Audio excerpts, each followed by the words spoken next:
Mawkneng jonga Banrisha Warjri na Mawkneng is Khasi hill kajuruai warwai mata kade naga film JINGIM tawan pa i JINGIM hangne ngas ngokin ja bandon bat phi ba i ngakwa kilum kiwa kin yang sakhi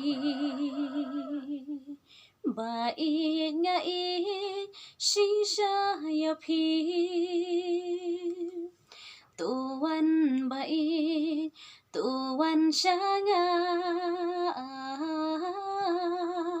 ka men sim kaling api sa wan ba i tuan shanga day tang happy ya la JINGIM ngala IT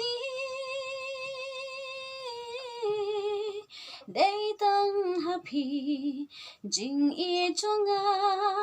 ngala IT laki jing ya le kinwan ngan shapti ngan kinran ngala